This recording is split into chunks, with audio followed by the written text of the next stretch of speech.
Bienvenue au Morpheus Report. Ici, nous allons décortiquer l'information sur l'IA en général, en détail et de travers. Je compte sur vous pour mettre un j'aime et continuer la réflexion dans les commentaires. On débat. Chicago, été 1875. Une entreprise privée fondée 25 ans plus tôt par un Écossais émigré possède des fichiers sur des centaines de milliers d'Américains.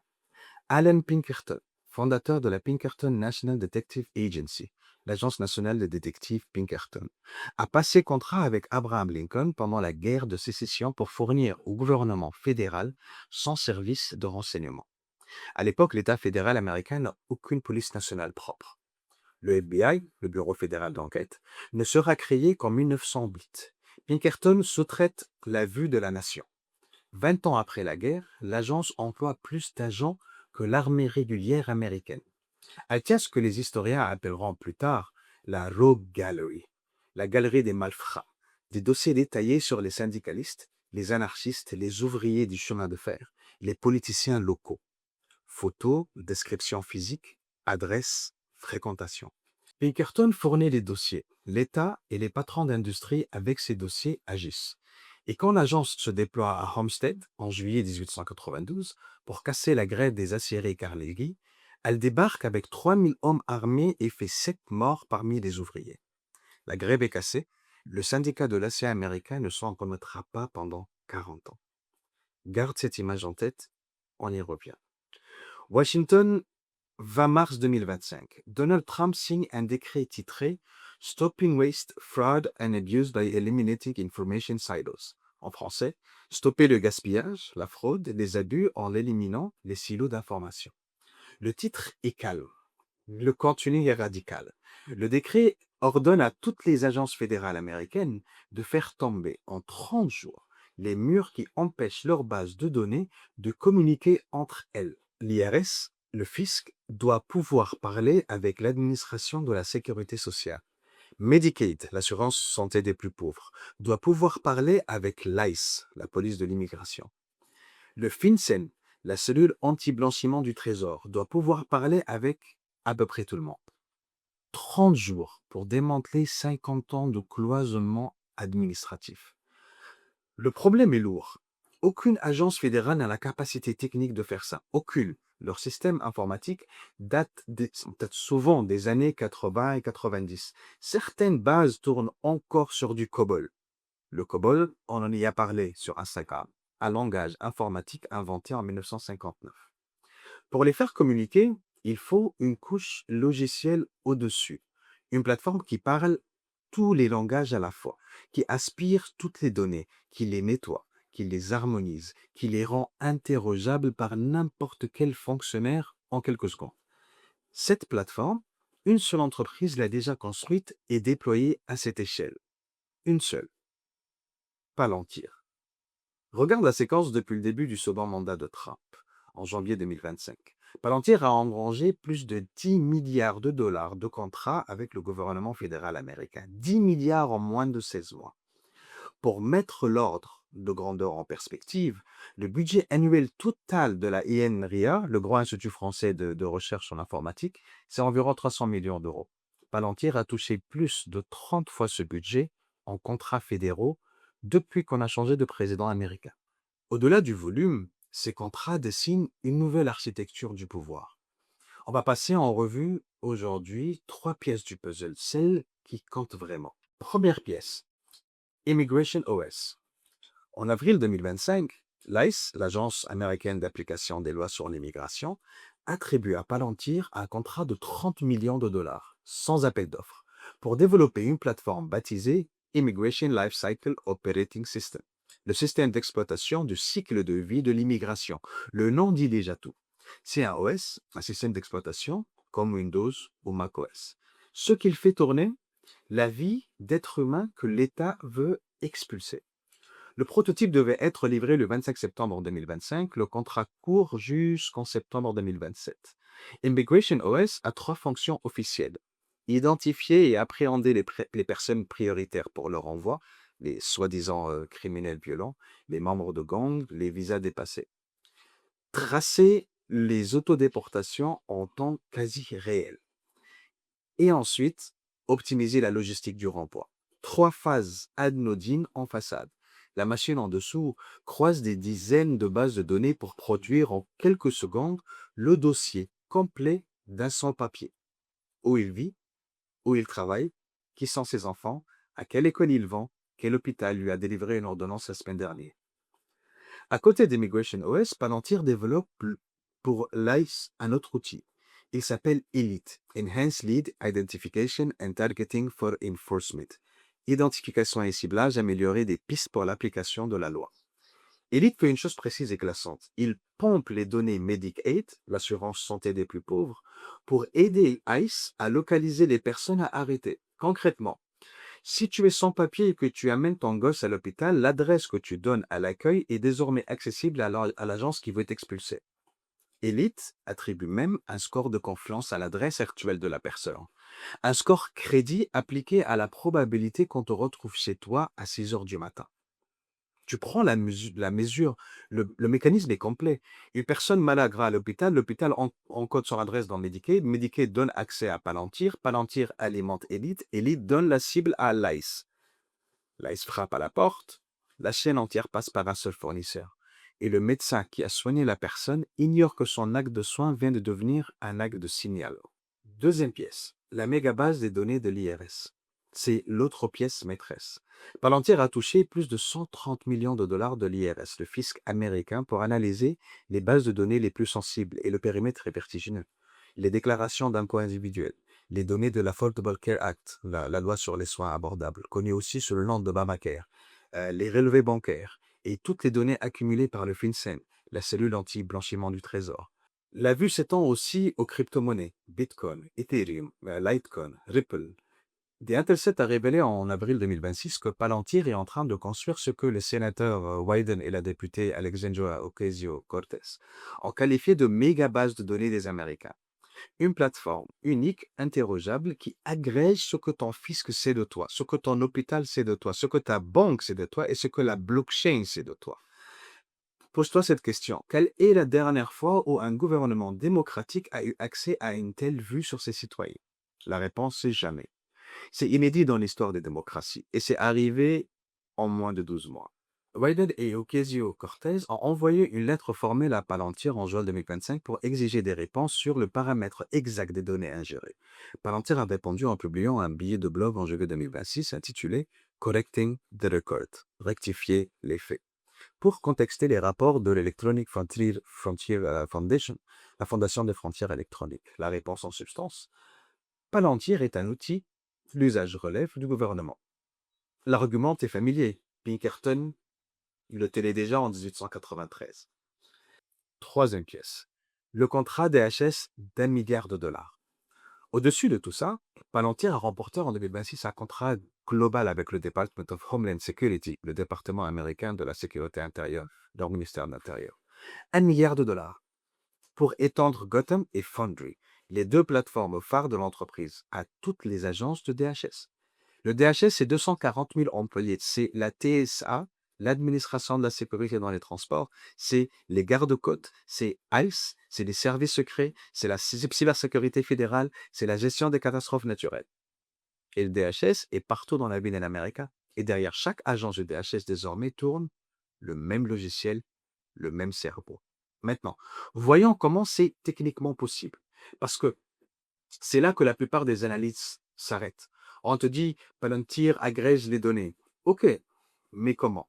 Palantir a deux produits historiques et un troisième plus récent. Gotham, c'est l'outil né pour la CIA après le 11 septembre, financé à ses débuts par InQtel, le bras d'investissement de la CIA.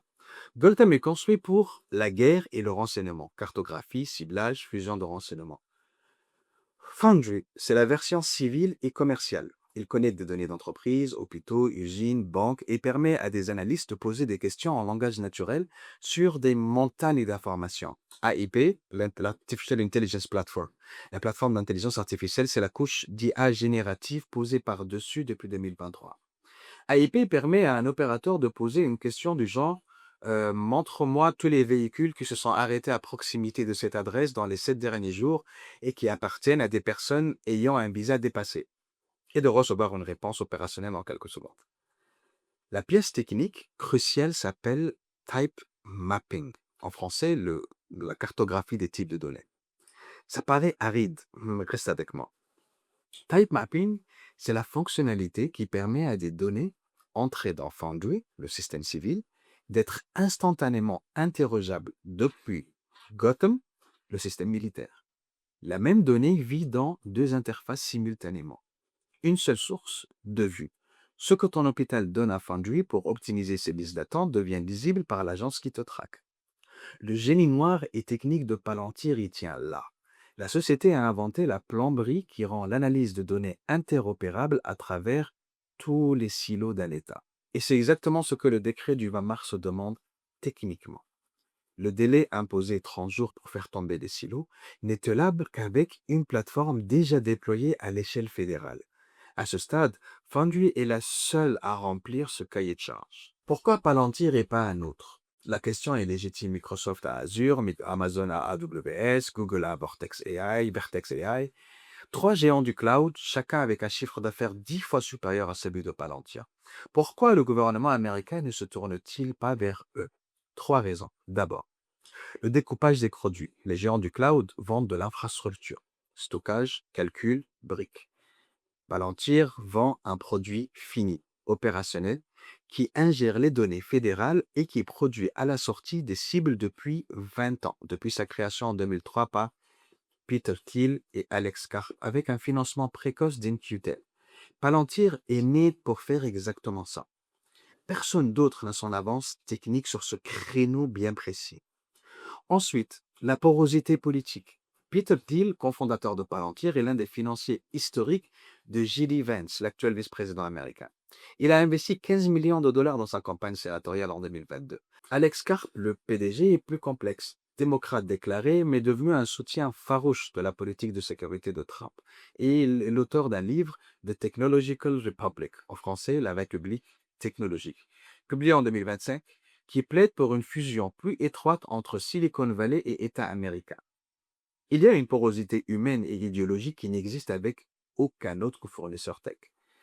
Enfin, le mécanisme du contrat sans appel d'offres. La plupart des contrats récents sont des no-bid contracts, littéralement contrats sans soumission, sans mise en concurrence, justifiés par l'urgence ou la spécificité technique. Ce mécanisme verrouille la dépendance. Plus une agence en signe, plus c'est dur d'en sortir, parce que migrer toutes les données et tous les workflows vers un concurrent prendrait des années. Financièrement, le résultat est spectaculaire. Au premier trimestre 2026, Palantir a publié des chiffres qui ont stupéfié Wall Street. 1,630 milliard de dollars de chiffre d'affaires en hausse de 85% sur un an. Le rythme de croissance le plus rapide depuis son introduction en bourse en 2020. Bénéfice net quadruplé à 870 millions. Karp a écrit dans sa lettre aux actionnaires une phrase à imprimer en grand. Nos résultats financiers démontrent maintenant un niveau de force qui éclipse la performance de pratiquement toutes les sociétés de logiciels de l'histoire à cette échelle. Et il a comparé Palantir à Nvidia, Micron et à SK Hynix, les trois géants de l'infrastructure de l'IA matérielle. L'analogie mérite qu'on s'y arrête. Nvidia vend les GPU, les puces qui font tourner les modèles d'IA. Micron et SK Hynix vendent la mémoire sans laquelle les modèles ne tournent pas. Palantir, dit Karp, vend l'autre couche, la couche logicielle qui fait tourner tout l'OS d'une nouvelle État. Maintenant, regarde ce que ça produit ailleurs, parce que les États-Unis sont un client parmi d'autres. Certes, le plus gros. Mais Palantir est partout. Le Royaume-Uni, le NHS, le système de santé publique britannique, a confié à Palantir un contrat de 330 millions de livres pour bâtir le Federated Data Platform, la plateforme fédérée de données. En mai 2026, le NHS a officiellement confirmé que les employés de Palantir disposent d'un accès illimité aux données identifiables des patients britanniques. Greater Manchester, l'une des plus grandes régions médicales du pays, refuse toujours d'intégrer la plateforme. La Suisse, selon plusieurs analyses publiques, a écarté Palantir pour des raisons de sécurité nationale. Des hôpitaux new-yorkais se sont retirés. Le verrou se met en place pays par pays. Et la France, via la DGSI, son service de renseignement intérieur, est déjà cliente depuis 2016. Maintenant, pour l'État colonial, l'État sioniste, ils utilisent Palantir pour ses forces armées depuis le 7 octobre 2023. Dropsite a révélé en 2025 que Palantir alimente le système qui trace les distributions d'aide humanitaire à Gaza. Distributions dont des ONG indépendantes sont exclues. L'Ukraine utilise Palantir pour ce qu'Alex Karp lui-même appelle un rôle très important dans l'acquisition de cibles. Le Pentagone a renouvelé le contrat Maven avec une rallonge de 795 millions en 2025 pour faire tourner l'IA qui traite les flux de drones et de satellites en temps réel. Si tu es ciblé par un drone américain quelque part dans le monde demain, la décision algorithmique qui a remonté ton nom est passée par une plateforme Palantir. Et pour se dire ce que ça veut dire concrètement, il faut regarder l'Iran. Le 28 février 2026, les États-Unis et l'État sioniste lancent l'opération Epic Fury contre l'Iran. En 38 jours, les forces américaines conduisent plus de 11 000 frappes sur des cibles iraniennes. 13 000 cibles nominées au total par le système de ciblage.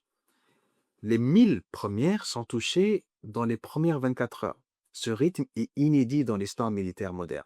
Au cœur de l'opération, Maven Smart System, la plateforme de ciblage de Palantir. Maven fusionne en temps réel les flux satellites, les images drones, les renseignements d'origine électromagnétique, les interceptions de communication, les données de consommation électrique sur les installations suspectes. La sortie, des recommandations de frappe. Ce que les militaires américains appellent le kill chain, la chaîne de mise à mort, comporte 6 étapes. Identifier, localiser, filtrer les cibles légalement valides, prioriser, assigner à une unité de tir, frapper. Maven automatise 4 de ces 6 étapes. La validation finale reste officiellement sous contrôle humain. Un officier de ciblage équipé de Maven traite 80 cibles par heure. Sans Maven, il en traiterait 30. Le temps de traitement par cible est passé sous la minute. Ces chiffres émanent des déclarations officielles du Pentagone. Le chef de l'IA du Pentagone a déclaré publiquement pendant l'opération qu'il y avait un appétit insatiable pour le système. Les données d'utilisation le confirment: 20 milliards de tokens consommés par jour. Usage non classifié en hausse de 38%. Usage classifié en hausse de 89%. Pic journalier à 4425% au-dessus du niveau habituel. AIP, la couche d'intelligence artificielle générative posée par-dessus Maven, permet à un opérateur de poser une question en langage naturel. Montre-moi toutes tes installations dont la consommation électrique a augmenté de plus de 30% en 72 heures à moins de 10 km de cette coordonnée. Et de recevoir une réponse opérationnelle en quelques secondes.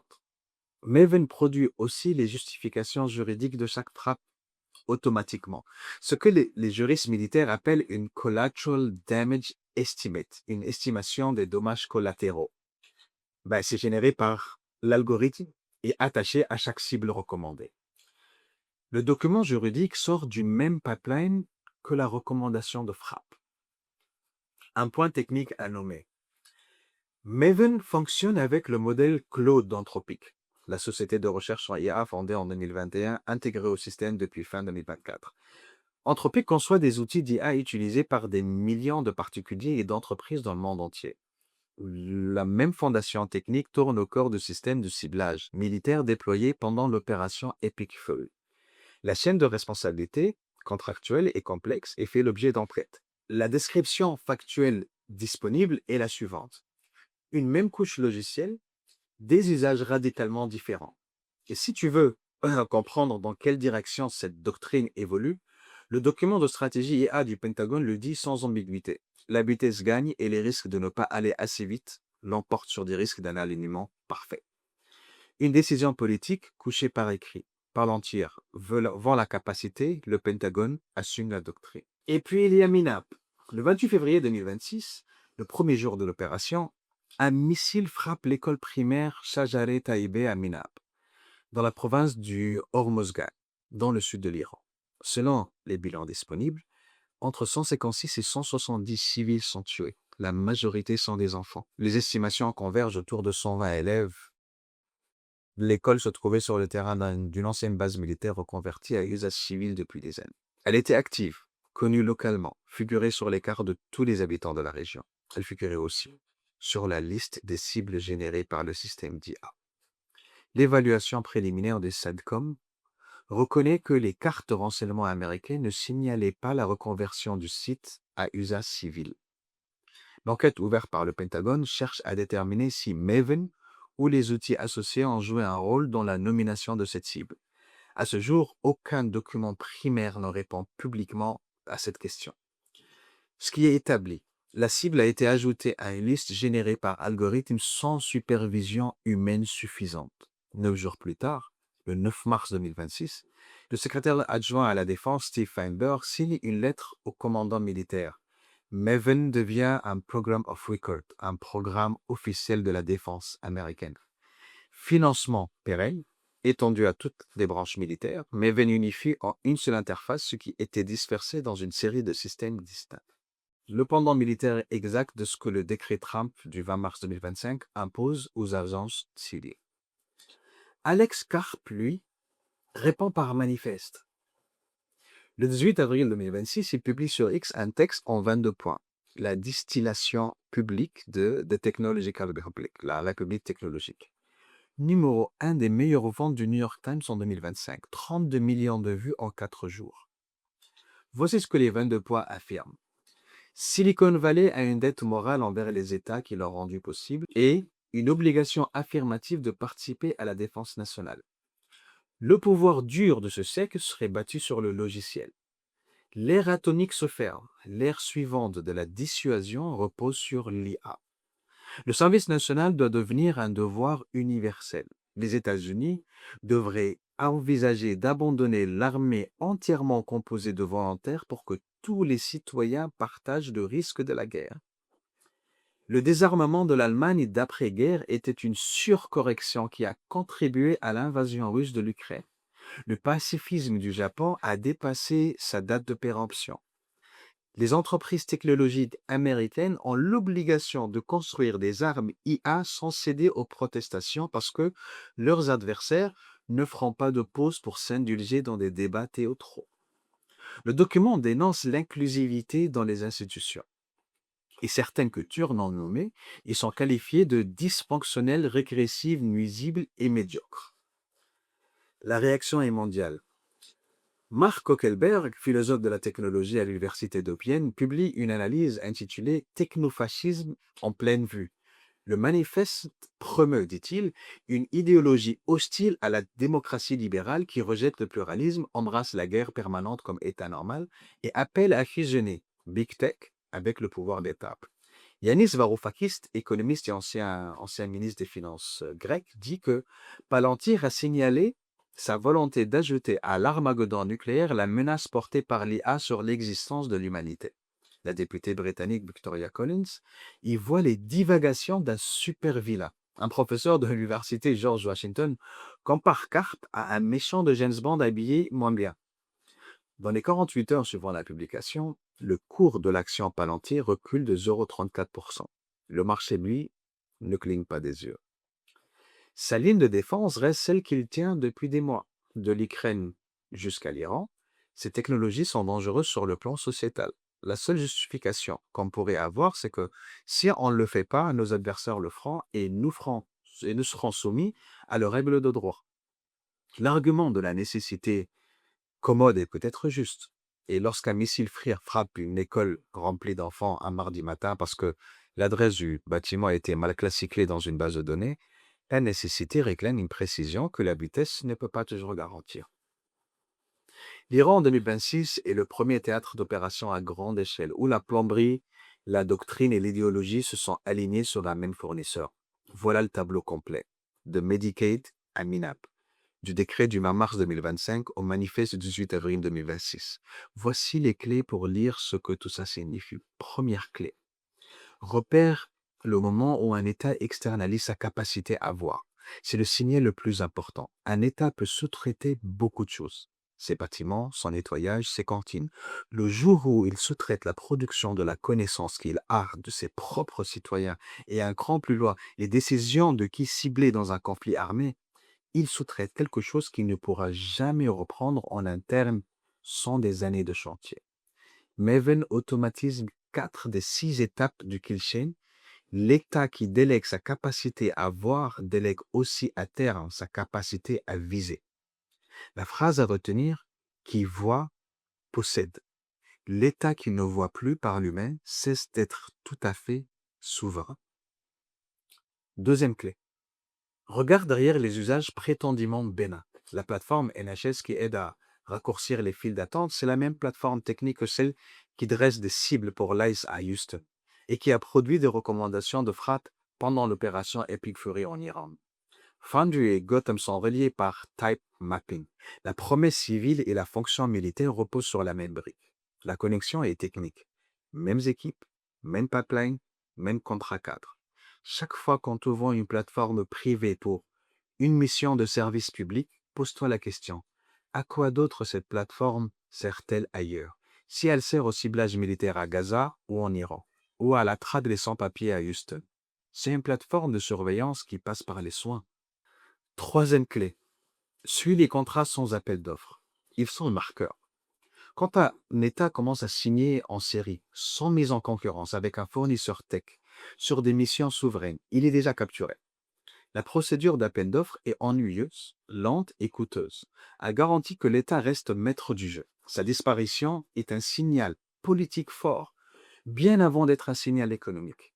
La lettre Feinberg de mars 2026 qui déclare Maven programme officiel de la défense en pleine opération militaire en est l'illustration ultime. La dépendance s'y formalise au moment précis où elle s'exerce. Le verrou se referme pendant que les bombes tombent. Quatrième clé est peut-être la plus utile pour toi, personnellement. Prends conscience que tes données médicales, fiscales, bancaires, professionnelles, vivent désormais dans des bassins communicants. Tu les remplis comme si elles étaient cloisonnées parce que les formulaires que tu signes parlent toujours le langage d'avant. La plomberie en arrière-plan a changé. Le médecin qui te demandait ta carte vitale, l'agent du fisc qui te demande ton IBAN, l'employeur qui te demande tes diplômes, tous alimentent désormais des bassins de données qui peuvent être croisés. Ce qui demandait des mois d'enquête en 1990 prend désormais quelques secondes. Cinquième clé, géopolitique, et il faut la poser frontalement. La critique de Palantir doit aller de pair avec la lucidité stratégique. La Chine fait exactement la même chose en pire avec Hikvision, SenseTime, Megvii et un système de crédit social explicite assumé. Pour une démocratie, l'enjeu c'est de garder le contrôle politique et juridique de sa plomberie souveraine. Un contrôle qui devient impossible dès qu'on signe en série sans appel d'offres, avec un fournisseur privé étranger sur lequel le Parlement national n'a aucun levier. La première question est utile pour la France et l'Europe sur quelle plateforme européenne construit-on l'équivalent et qui en garde la clé. Il y a un deuxième réflexe utile.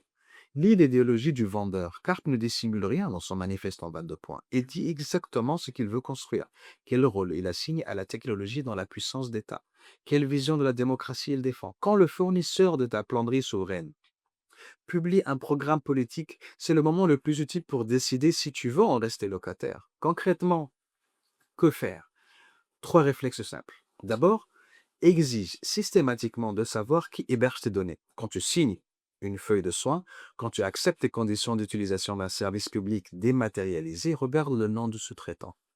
En Europe, c'est un droit garanti par la RGPD. Tu peux demander à n'importe quelle administration la liste des sous-traitants techniques qui ont accès à tes données. La plupart des gens ne le demandent jamais. La pression citoyenne sur ce point fait reculer les administrations. Greater Manchester a refusé Palantir parce que des citoyens, des médecins, des syndicats l'ont poussé à le faire. Ensuite, vote local sur ces questions. Les municipalités, les régions, les hôpitaux publics ont leur mot à dire sur les contrats tech qu'ils signent. Ces décisions comptent parmi les plus politiques de cette décennie. Si ton hôpital régional signe avec un sous-traitant qui a Gaza dans son portefeuille, c'est une décision qui te concerne directement. Enfin, soutiens les contre-pouvoirs spécialisés. L'Electronic Frontier Foundation, la Fondation des frontières électroniques, comme on a dit, aux États-Unis, la Quadrature du Net en France, MEDACT au Royaume-Uni, Privacy International, l'ONG mondiale pour la défense de la vie privée. Ces structures sont les seules qui ont les compétences techniques pour suivre ces contrats au jour le jour. Une démocratie sans contre-pouvoir technique compétent est une démocratie qui signe à l'aveugle. Reviens à Chicago, été 1875. L'argument est connu. Le vendeur de plomberie revendique la neutralité par nature. Ce fut la défense des Pinkerton pendant un siècle. Ce sera celle de Palantir durant toutes les enquêtes futures. Au bout de cette plomberie, il y a des gens. À Homestead, en 1892, c'était des ouvriers de l'acier dont l'agence avait monté les fiches. À Houston, en 2026, ce sont des mères de famille qui emmènent leurs enfants à l'hôpital et qui sont arrêtés dans la nuit parce que leur adresse a transité de Medicaid vers Elite. À Minab, en 2026, ce sont des dizaines d'enfants dans une école dont l'adresse était mal classifiée dans une base de données. La technologie a changé, le geste est identique. La croisée des bases, l'identification fine, l'opération de force, la justification par l'efficacité. Ce qui est nouveau en 2026 tient en trois mots: vitesse, complétude, délégation. La surveillance existe depuis Hammurabi. La nouveauté tient à pouvoir croiser 50 bases en 30 secondes, à avoir une vue complète sur chaque résident et à avoir délégué de cette capacité à une seule entreprise cotée en bourse, dont les bénéfices ont quadruplé en un an grâce à ces contrats. Alors, la prochaine fois qu'on te parle d'efficacité administrative, d'IA au service du citoyen, de plateformes intelligentes qui fluidifient la relation entre toi et ton gouvernement, demande qui hérite à la fin de la capacité à me voir et qu'a-t-il intérêt à voir. La réponse à cette question est aujourd'hui le test le plus simple pour savoir dans quel régime tu vis. Merci. Tchuss.